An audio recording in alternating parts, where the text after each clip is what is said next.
You know, for the last 3 decades or so, we've all gotten really used to a world that just works. A world that feels frictionless and connected.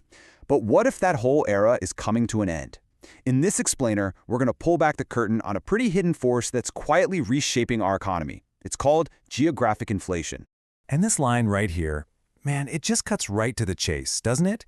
It suggests that the global system we rely on for basically everything, from the phone in your hand to the food on your table, is now vulnerable in a way we've just never seen before. Okay, so where is this all happening? Where can you see this tension in the real world? Well, you don't have to look much further than what our source material calls the Davos disconnect, this huge glaring gap between the official story we're being told about the economy and the chaotic reality. I mean, just look at this split-screen reality from January 2026. On one side, you've got all the world's financial heavyweights up in the Swiss Alps, talking about cooperation and dialogue. At the exact same time, on the other side of the planet, the actual physical arteries of global trade are seizing up. They're two completely different worlds, and they are happening simultaneously. And look, this disconnect, it's not some random accident. It's really a symptom of a much deeper structural shift in how the world works. And that brings us right to the core idea of this whole explainer, the choke point economy. Get this. Just think about this for a second. 40% of all the goods moving around the entire planet are being squeezed through just 24 specific spots on the map. We've essentially funneled the world's entire commercial system through a handful of tiny little bottlenecks. It's kind of nuts when you think about it. So what are we really talking about when we say choke point economy? It's a system where we don't really have a big, open, free highway of an ocean anymore. Instead, all that global commerce is being funneled through these few, narrow, vulnerable, and, this is a key, controllable gates. And here's the crazy part, the great paradox in all this. In our relentless push for just-in-time delivery and making everything as efficient as humanly possible, we got rid of all the backup plans. We've built this perfectly optimized system that has absolutely zero room for error. In short, we've basically engineered fragility right into the heart of it all. And I want to be super clear. This is not some future, maybe it'll happen scenario. It is happening right now.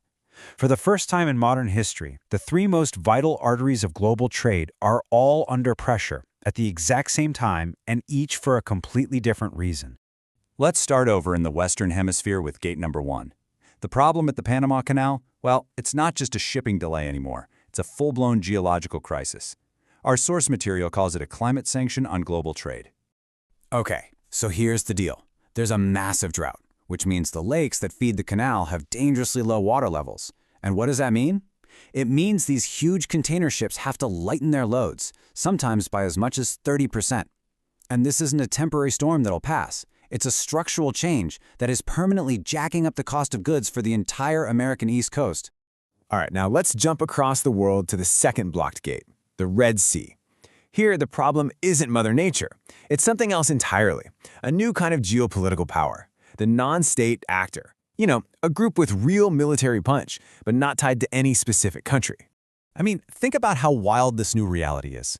A militia using relatively cheap drone technology can now effectively veto the economic policy of the world's biggest powers.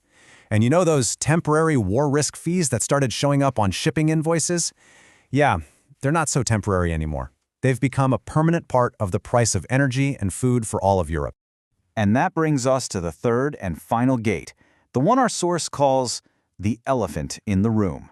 The Strait of Malacca, the main superhighway for ships between the Indian and Pacific Oceans. What's so wild about this one is that no shots have even been fired, but the disruption is already happening. It's a shadow blockade. And how do we know? Just follow the money. China is pouring billions into building alternate routes, over land, through the Arctic. Why? Because it no longer trusts that this vital strait will be open in a crisis. The world's superpowers are already acting as if the era of free and open seas is over. Okay, so all three gates are getting squeezed. What does that actually mean for us? For your wallet? Well, it means we are facing a brand new kind of inflation. And it's one that our old economic tools are pretty much powerless to stop. You've got to understand, there are two totally different kinds of inflation at play here. We're all used to hearing about monetary inflation. That's about money supply, and central banks can fight it. But this geographic inflation, that's about physical stuff. It's caused by droughts, by drones, by tension on the map. And a central bank can't print more rainwater or shoot down missiles. And really, if you remember one thing from this whole explainer, Let it be this.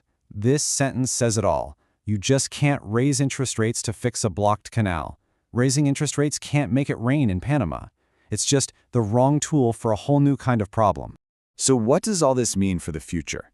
Well, it means the fundamental rules of economic power have totally changed. If you want to understand what's coming next, you have to stop looking at the usual signals and start looking at the map. This right here, this is the great power shift of our time. For decades, who had the power? The people who created capital, right? Think Wall Street. But today, the real leverage, the real power, belongs to the restrictors of flow. The groups, the nations, and even the natural forces that control these global choke points. So I'll just leave you with this question for 2026 and beyond. If you really want to know where the global economy is headed, where prices are going, are you going to keep watching the press conferences from central bankers, or are you going to start watching the water levels in Panama? Because in this new world, the real story is being written on the map.